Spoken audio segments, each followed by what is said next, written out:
porque às vezes é comum a pessoa participar da live e às vezes falar assim: "Ah, foi gravado? Eu gostaria de alguma informação que foi falada". Então, a partir de agora, está sendo gravada a nossa live sobre a os pilares da advocacia arbitral, tá? Então, neste momento, eu queria já tirar vocês da fase consultiva, daquela cláusula no contrato, e trazer vocês para o contrato tem cláusula de arbitragem, vocês estão como advogado no caso, e o cliente te procura para resolver o problema dele. Ou seja, eu tenho um cliente que tem um problema e aquele problema tem cláusula e aquele contrato tem cláusula de arbitragem. O que eu vou fazer? Distribuir a ação correndo na Câmara de Arbitragem competente? É esse o caminho? Não. O primeiro caminho que eu tenho que fazer como uma boa advogada arbitralista é conversar com o meu cliente e verificar se já houve a possibilidade da resolução consensual do conflito que eles têm. Aí vocês me perguntam: "Camila, nós estamos numa live que fala sobre os pilares da advocacia arbitral, não é os pilares da advocacia consensual". Eu sei, minha cabeça já começa o semestre não muito boa, mas eu sei que a gente está falando de arbitragem.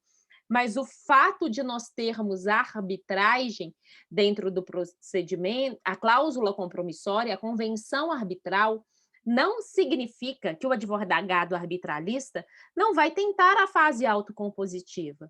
Por que isso, gente? Porque a arbitragem, por mais que o procedimento arbitral tenha um custo-benefício interessante para as partes, a arbitragem tem um custo. Ó. A arbitragem tem dinheiro.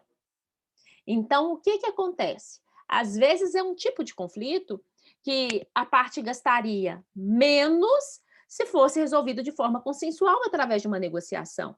E eu, como advogada, eu não incomodaria de resolver o conflito do meu cliente de forma consensual para que poupasse um gasto maior de dispêndio com tribunal arbitral e com taxa de administração de câmara, com perícia, com honorários periciais e demais custos que eventualmente tem dentro de um procedimento arbitral.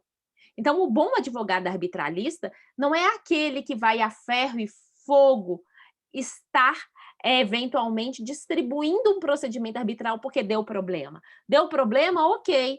Como que foi a fase autocompositiva? As partes já passaram pela fase autocompositiva de solução de conflitos?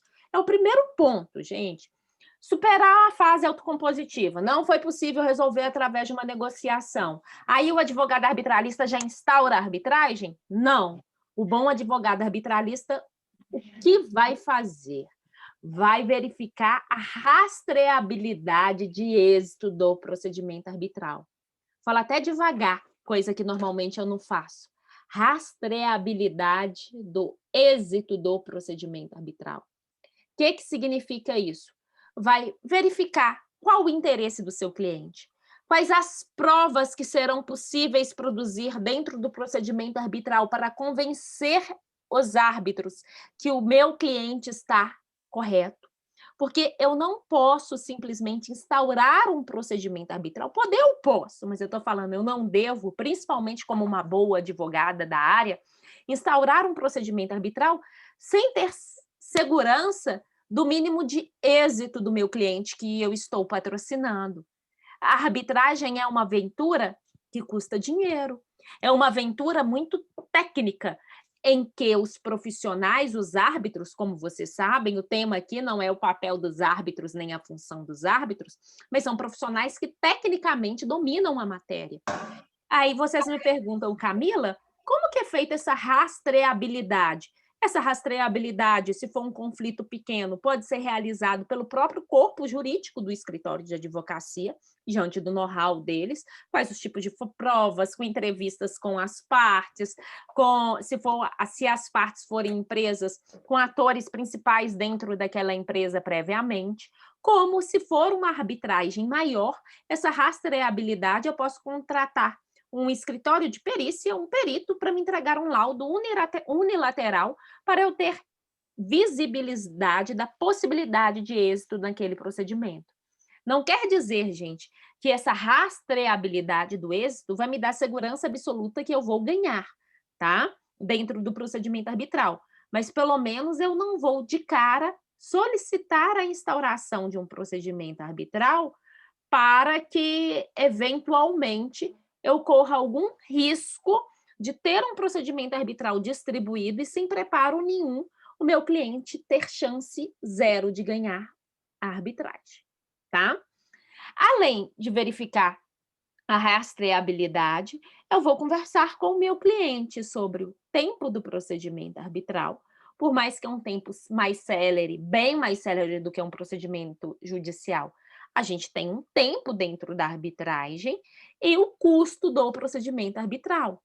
O meu cliente tem que estar preparado para arcar com o custo da arbitragem. Não adianta nada eu distribuir um procedimento arbitral, solicitar a instauração da arbitragem e o meu cliente não ter condição de arcar com esses custos. Essa conversa é feita lá no momento da cláusula, mas considerando que é um cliente que já chegou para mim com a cláusula no contrato, a gente tem que conversar sobre isso. E um outro ponto, eu como advogada, eu não posso cochilar, é sobre o pedido de urgência. Eu já tenho que, previamente, antes de solicitar a instauração da arbitragem, já verificar se será necessário um pedido de urgência dentro do procedimento arbitral. Se necessário for um pedido de urgência, eu já tenho que verificar juridicamente se é mais viável eu solicitar esse pedido de urgência para o Poder Judiciário e depois trazer para dentro da arbitragem, ou se eu devo solicitar esse pedido de urgência após a constituição do Tribunal de Arbitragem. E uma vez que eu, como advogada, juntamente com o meu cliente, compreendemos que o melhor caminho é instaurar o procedimento arbitral, antes mesmo de dar entrada com a solicitação de instauração da arbitragem, eu já devo pesquisar qual o tribunal arbitral que eu acho que seria ideal para o meu procedimento. Logicamente, eu posso idealizar um tribunal arbitral, né? Mas dificilmente a mesma parte vai indicar os três, mas pelo menos indicar um árbitro é comum que uma das partes indiquem. Então, pelo menos, eu tenho que ter a concepção qual será o árbitro ideal para o meu caso. Eu já tenho que ir pensando e discutindo esse perfil, não necessariamente o nome. Eu não preciso de, no primeiro momento, falar assim, olha, a árbitra ideal para o meu caso é a Camila Linhares, ou é a Carla Cristina, ou a Thaís Laender. Eu não preciso de necessariamente dizer nome, mas eu posso falar assim, olha, para esse caso, eu preciso de um árbitro com perfil que seja advogado, que tenha visão arbitralista, que tenha conhecimento técnico de direito empresarial. Eu não posso esperar distribuir um procedimento arbitral para eu pensar nisso. Então, vocês viram que desde já, né, na hora que a gente fala nos pilares da advocacia arbitral, eu trabalho com a prevenção em relação à instauração, não é simplesmente Ctrl+C, Ctrl+V num pedido de solicitação de instauração de arbitragem, existe um estudo e uma preparação por trás. Aí eu conto para vocês um segredo da advocacia arbitral, mais um, né? Hoje eu estou contando segredos, estou boazinha. Quem prepara, quem é o requerente em arbitragem, tem sorte, porque tem todo um tempo de preparo para distribuir a ação.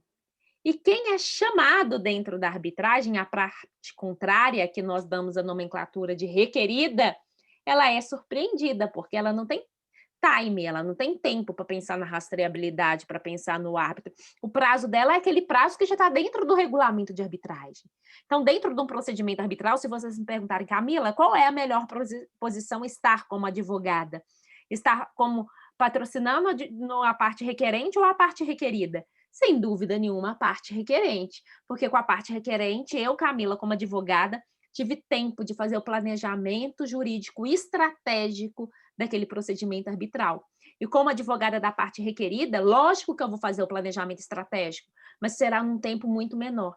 Eu estarei, na verdade, correndo contra o relógio. E como advogada da requerente, eu tenho todo o tempo ao meu favor, tá? Segredos da prática da advocacia arbitral. Agora, vou contar para vocês um ponto que eu acho que é crucial quando nós estamos no momento da solicitação da instauração da arbitragem. No procedimento arbitral, nós não entramos com petição inicial de cara, igual a gente entra no Poder Judiciário. Nós entramos com pedido de alegações iniciais. E esse pedido de alegações iniciais, não, minto, nós entramos com pedido de instauração de procedimento arbitral. E esse pedido de instauração de arbitragem não é sinônimo de petição inicial. O documento que é parecido com petição inicial é o que nós chamamos em arbitragem de alegações iniciais. Mas as alegações iniciais, elas não acontecem no primeiro momento da distribuição da arbitragem. Quando eu distribuo uma arbitragem, eu distribuo através da solicitação da instauração da arbitragem. E esse documento, basicamente, os dados que precisam de ter: partes, e a qualificação das partes e dos advogados, né? Os advogados, no caso, se eu estou como advogada do requerente, a qualificação dos advogados do requerente, a convenção arbitral que deu origem àquela arbitragem, qual é a cláusula ou compromisso arbitral que ensejou a realização daquele procedimento arbitral, a síntese do pedido, síntese. Não, por favor, não coloque nesse momento motivos de fato e de direito. Motivos de fato e de direito, vocês já estão entregando o ouro para a parte contrária. Motivos de fato e de direito, vocês vão colocar nas alegações iniciais, que é em outro momento dentro da arbitragem, tá? Valor do procedimento arbitral. Quando eu falo em valor do procedimento arbitral, eu peço vocês para colocarem um valor realista. Dentro do Poder Judiciário, a gente trabalha com dar-se a causa o valor de R$1.000, não é isso? Tipo isso. Valor simbólico, porque a gente aprende lá, como regra da petição inicial, que a gente tem que dar valor à causa. Mas em arbitragem, coloquem o valor mais correto possível, porque esse valor será, o árbitro tenha autonomia para mudar esse valor. O tribunal arbitral tem autonomia para retificar esse valor, caso as partes não tenham colocado o valor correto. E é em cima do valor que realmente vocês vão pagar a taxa de administração e honorários arbitrais, mas dentro da realidade do caso. A Camila é um caso que, inclusive, a gente não sabe nem qual é o valor de se colocar, porque a gente tem que realizar ainda a arbitragem para saber quanto que é o custo. Sem problema, o tribunal arbitral faz isso, então, no momento oportuno. Mas isso tem que ser colocado, informado. Dar-se R$1.000 o valor à causa, esse efeito não se funciona em arbitragem, tá? Então, cuidado, pedido de instauração de arbitragem não é petição inicial. Segundo momento, dentro do procedimento arbitral, o papel do advogado, né? Nós temos a escolha e a anuência do tribunal arbitral. Anuência do tribunal arbitral ou discordância, né? Eu digo escolha aquele momento lá atrás que eu já estou pensando no perfil de um árbitro, é o momento que eu vou exercitar a escolha deste profissional. Um profissional que seja imparcial, que não tenha suspeição, que tenha capacidade técnica, que juridicamente ou profissionalmente, que às vezes ele não precisa de ser da área jurídica, ele tem o know-how, ele é respeitado, ele ou ela, né, gente? E por aí vai. E eu tenho também que ter o conhecimento técnico na hora que vir a indicação de um árbitro do lado contrário, se eu vou concordar com aquele árbitro ou aquela árbitra, ou se eu vou discordar. E se eu vou discordar, tem que ser de forma fundamentada, não é? Eu não vou discordar da árbitra Ana Barbosa simplesmente porque eu não gostei da Ana. Eu vou discordar tecnicamente de forma fundamentada. Então, isso é necessário que eu tenha. Deixa eu só colocar aqui. O momento de ser árbitra numa sala de Zoom, vocês sabem o que é? É decidir quem fica com o microfone ligado, entendeu? Aí, nesse momento, eu acho ótimo, porque aí é o meu momento. Gente, é lindo caçar a palavra do outro sem ter que ser grossa, deselegante, num toque mágico a gente caça. Mas só para descontrair, automaticamente, na hora que a gente entra na sala, a gente entra com o microfone ligado. Passado do momento da escolha do tribunal arbitral, a gente chega no momento da instauração da arbitragem através da sessão de instauração da arbitragem. Dentro da sessão de instauração de arbitragem, as partes preenchem um documento, criam um documento que se chama termo de arbitragem. A sigla normalmente é TDA, né? Termo de arbitragem. Esse termo de arbitragem é viável que o advogado das partes conheça esse termo previamente. Ele deve pedir à Secretaria-Geral da Câmara que encaminhe esse termo previamente. E um detalhe importantíssimo, um segredo da arbitragem: Advogados arbitralistas se aproximem dos secretários gerais das câmaras de arbitragem. Secretário-geral ou secretária-geral de câmara não é necessariamente a secretaria com fins meramente administrativos. São profissionais técnicos, são profissionais que têm todo o conhecimento, know-how do regulamento de arbitragem, o conhecimento do procedimento arbitral, e vão auxiliar muito em relação ao conhecimento do dia a dia da arbitragem dentro daquela instituição. Então, se eventualmente você nunca atuou em um procedimento arbitral e está passando aperto, não tenha vergonha, pega o telefone, liga para o secretário-geral da Câmara de Arbitragem, ou secretário-geral adjunto, peça informação, não é vergonha nenhuma não saber. Vergonha é o não buscar informação, tendo ela na minha frente. Eu já vi em procedimento arbitral advogado que entrou em audiência arbitral com Código de Processo Civil debaixo dos braços, sendo que para aquela audiência arbitral, a utilização do CPC era indiferente. Por que que fez isso? Ignorância. Ignorância na concepção de não ter conhecimento e não querer buscar conhecimento. Mas não é o caso de vocês, porque quem está aqui 8h30 da noite em plena quarta-feira é porque não é ignorante. Então, vocês querem ter conhecimento em relação ao pilar da advocacia arbitral. Então, um ponto básico, eu pedi esse termo de arbitragem, esse termo de arbitragem que será assinado na sessão de instauração de arbitragem previamente, para eu ter um tempo para analisar esse termo. E com esse termo em mãos, os pontos cruciais para eu observar: o objeto da arbitragem, os prazos daquele procedimento arbitral, quais que serão os prazos para impetrar alegações iniciais, impugnação das alegações iniciais, o prazo para sentença arbitral, prazo para as alegações finais, vai estar tudo redondinho no termo de arbitragem. Então, eu tenho que prestar muito atenção nesse documento que é preenchido na primeira fase da arbitragem. A data de pagamento dos honorários arbitrais e da taxa de administração. Se eles não terão, depende da Câmara, esses valores são pagos todos previamente, antes até desse documento. Só que se não for pago antes assinatura desse documento, no documento vai trazer os prazos. Então, cheque se o valor é aquele mesmo, se os prazos é aquele mesmo. Está com dúvida?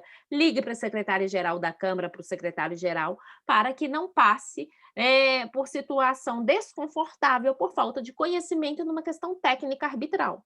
E um outro detalhe importantíssimo. Primeiro, a arbitragem não é, o propósito da arbitragem não é o acordo, não é a fase consensual. Mas dentro do procedimento arbitral, como muitos de vocês já sabem, existe a fase de conciliação. Então, se eu já sei que eu vou enfrentar a fase de conciliação dentro da arbitragem, o que é que eu tenho que fazer? Ir me preparado para a audiência de conciliação dentro da arbitragem. Pelo amor de Deus, gente, não vamos para uma audiência de arbitragem, não tem proposta de acordo ou não vou fazer acordo porque eu não pensei num plano de negociação antes. Pare, né? Se nós estamos dentro de uma advocacia arbitral, eu tenho que ir para uma audiência de conciliação em arbitragem preparado. Nem que seja para dizer não, mas um não preparado em cima de um plano de negociação. Então, por mais que eu esteja dentro de um método heterocompositivo, eu tenho sim que ir preparado para a fase autocompositiva. Vá que existe a viabilidade de uma forma consensual dentro da arbitragem. É a oportunidade, né? Não é a única, porque nós sabemos que podemos entrar com uma solicitação de declaração do acordo em qualquer fase da arbitragem, mas existe um momento específico, tá? Mas vamos supor que nessa arbitragem nossa não teve acordo, para ficar mais gostoso aqui, para nós aprofundarmos um pouquinho mais sobre o pilar da advocacia arbitral. Chegamos no momento das alegações iniciais. Aí sim, os advogados vêm com motivos de fato e de direito dentro da arbitragem. Aí sim, os advogados vêm com a especificação de provas. Na hora que nós falamos em especificação de provas dentro do procedimento arbitral, pensem com cuidado, existe o que nós chamamos de testemunha de fato e testemunha técnica. Testemunha de fato é diferente de testemunha técnica. Testemunha de fato é aquela pessoa que viu o que estava acontecendo naquele momento. Testemunha técnica é aquela testemunha que entende tecnicamente daquele fato que está dentro do procedimento arbitral. Então, eu vou precisar de testemunha técnica, de testemunha de fato. Quem que seriam essas testemunhas? E um ponto crucial: por favor, indiquem testemunhas que vão colaborar com o andamento do procedimento arbitral sem intimação. Não que em procedimento arbitral não exista intimação de testemunha, mas não complique o procedimento arbitral. Se é uma indicação de uma testemunha que vocês sabem que terá uma dificuldade de ir espontaneamente, por favor, pense em indicar outra, né? E pensem com cuidado qual o tipo de especificação de provas que desejam, qualquer meio de prova pericial é admissível em sede arbitral, com cuidado, com cautela, a real necessidade dessa prova, qual o custo eventual dessa prova, porque no final as despesas recairão no colo do seu cliente. Em termos práticos da elaboração das alegações iniciais, uma dica simples e objetiva, porque aqui hoje, né, eu teria que fazer uma live exclusiva como redigir uma alegação inicial no procedimento arbitral para a gente conversar detalhadamente sobre ela. Mas como hoje o foco é a gente trabalhar os pilares de forma geral e depois, ao longo do semestre, a gente trabalhando um por um, né, eu diria para vocês, alegações iniciais concisa, sucinta, menos é mais. Estou tirando toda a juridiqueza aqui. Não adianta eu ficar lá repetindo 20 jurisprudências, 7 citações de doutrina. Não é monografia, não é trabalho de conclusão de curso, não é dissertação de mestrado, uma alegação inicial. O árbitro, tenham em mente, ele é um profissional, o tribunal arbitral é constituído por profissionais que têm conhecimento técnico do assunto. Então, tentem ao máximo elucidar os fatos e demonstrar para o tribunal arbitral por que o seu cliente tem razão em relação àqueles fatos que estão argumentados. Mas não precisam de juntar a mesma coisa, de repetir.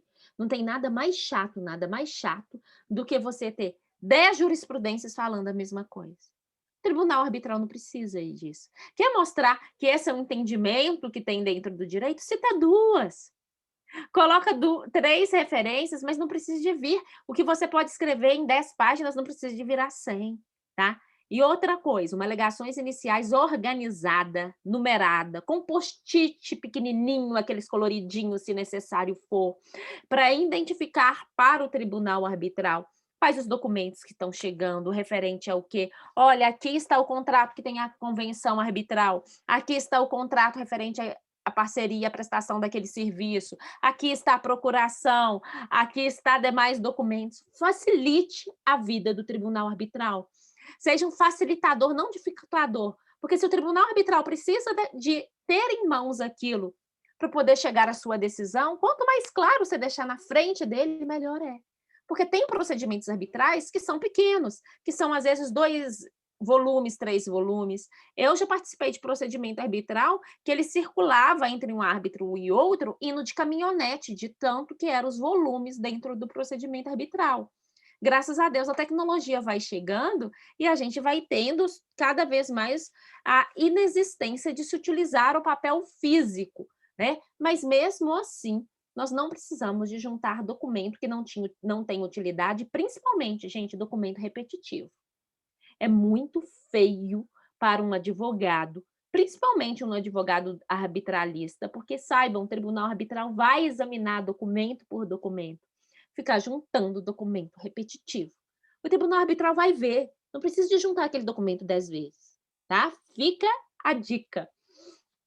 Outro ponto, nós já estamos caminhando para os últimos 3 pontos dos pilares da advocacia arbitral. Compreender as ordens processuais ou as ordens procedimentais dentro da arbitragem. Compreender, trazendo por analogia o Poder Judiciário, os despachos dos árbitros. Olha, eu não consegui entender o que tem que ser feito. Liga para a Secretaria-Geral, lembra o que eu falei com vocês? Que existe em toda a Câmara de Arbitragem a figura do secretário ou da Secretaria-Geral, que seja o secretário-geral adjunto, alguém vai te dar uma informação de esclarecimento. Se eu não entendi direito, não entra com uma petição sendo grosseiro, pega o telefone, liga para o secretário-geral, manda e-mail ou WhatsApp, hoje em dia o mundo está muito moderno, né? E busque informação de esclarecimento para que você possa cumprir aquela OP da melhor forma, ou se for o caso, sim entrar com uma petição para solicitar o esclarecimento dessa ordem processual, tá? Bom, Em relação às audiências dentro da arbitragem, quais são aqui as dicas que eu dou? Preparem-se para apresentar o caso. Aí vocês falam, apresentação de caso? Como assim? O árbitro não já leu as alegações iniciais e não já conhece? Sim, gente, mas saiba que na primeira audiência a de instrução, na hora que abrir, você vai ter oportunidade de apresentar o caso para o tribunal arbitral. Usem e abusem de eficiência para apresentar esse caso. Posso utilizar PowerPoint, posso utilizar gráfico, de novo, facilitem a vida do tribunal arbitral. Vocês não vão criar o que não está ali dentro, mas demonstrem para o tribunal arbitral que vocês conhecem do caso e desenhem literalmente qual é o problema. Facilita muito a vida de todos os envolvidos. Preparem-se para uma arguição de partes e testemunhas de forma consistente. Não vamos aqui fazer perguntas para testemunhas ou para a parte contrária que não seja exitosa dentro da arbitragem. Lembrem, o tribunal arbitral conhece tecnicamente do assunto que está ali no colo dele. Então, advogados, prepare-se para as formulações das perguntas adequadas.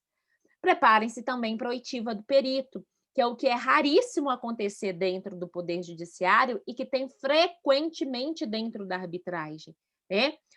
Como que eu vou preparar para a oitiva do perito? Conversando com o seu assistente técnico. O seu assistente técnico é o melhor instrumento para te preparar para a oitiva do perito. Bom, passou a fase de instrução do procedimento arbitral. Qual é o pilar fundamental do advogado na arbitragem? Preparar para as alegações finais ou os memoriais. De novo, eu volto aqui. Menos é mais. Construam umas alegações iniciais como se fosse uma conclusão, uma síntese de tudo que foi feito e dito naquele procedimento, logicamente voltando para prevalecer o interesse do seu cliente, reforçando por que o seu cliente tem razão, mas sem ser repetitivo, sem juntar documento que já está nos autos. Não tem problema nenhum fazer referência a um documento muito importante que já está dentro do procedimento arbitral. Mas, por favor, não junta aquele documento de novo. Não tem necessidade. Né? Não tem necessidade. O tribunal arbitral vai se sentir até incomodado com isso. Faça umas alegações iniciais que realmente seja a síntese, a conclusão de tudo que aconteceu e que nada mais é do que demonstra que seu cliente está certo, ok? Acabou as alegações iniciais. Nós chegamos em qual ponto?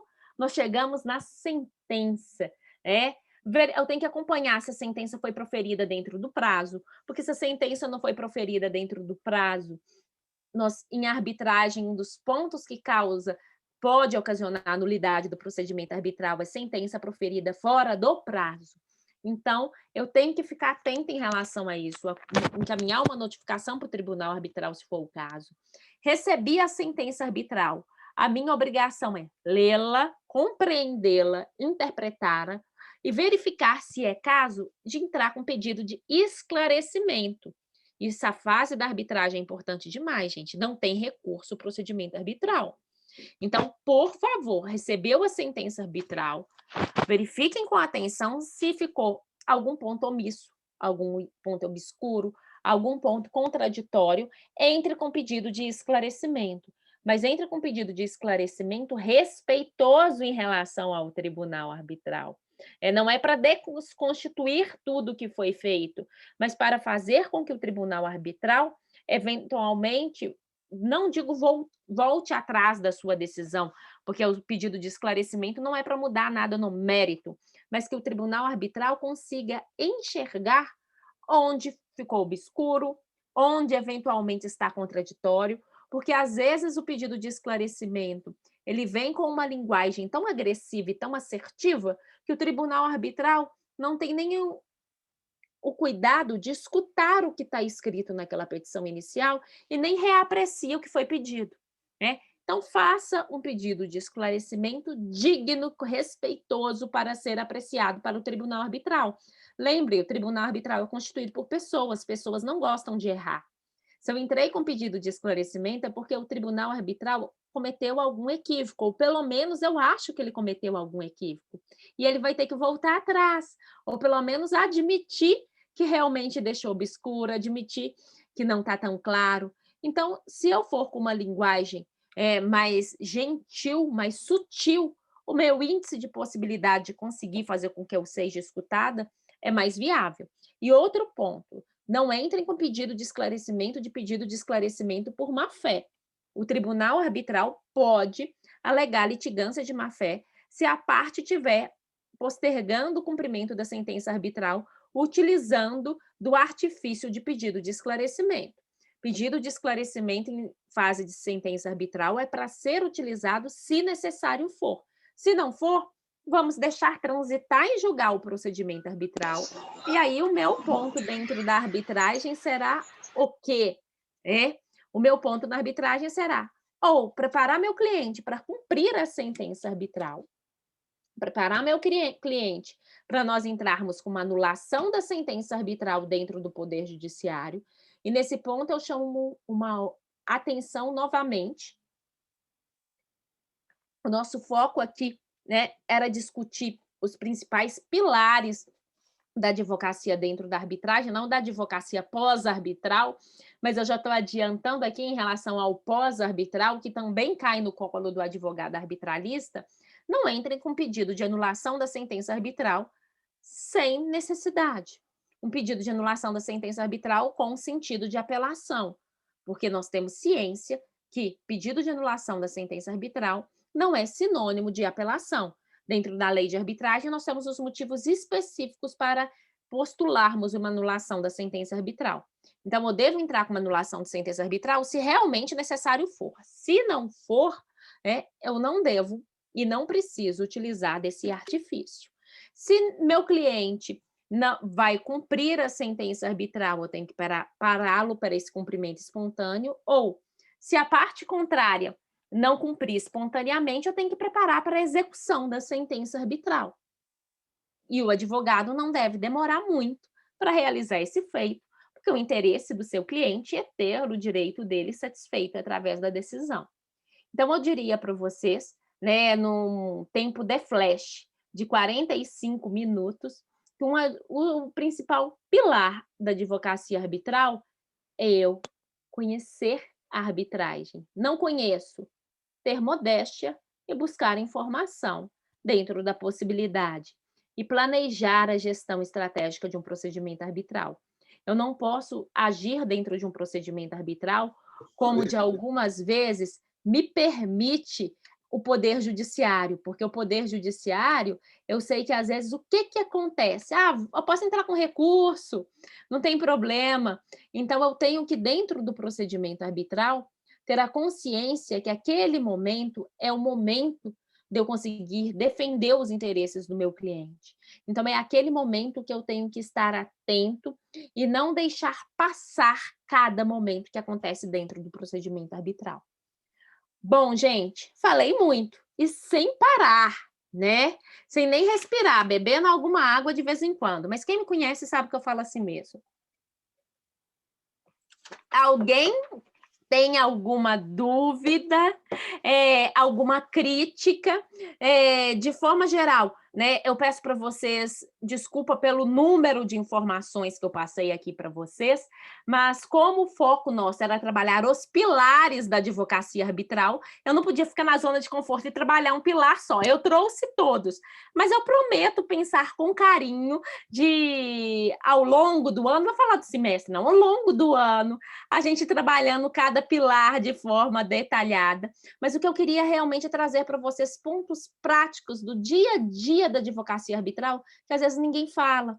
A gente sabe como que é, ou escuta-se muito, falar sobre a advocacia judicial, a advocacia nos tribunais, a advocacia no fórum, no juizado e a advocacia na arbitragem.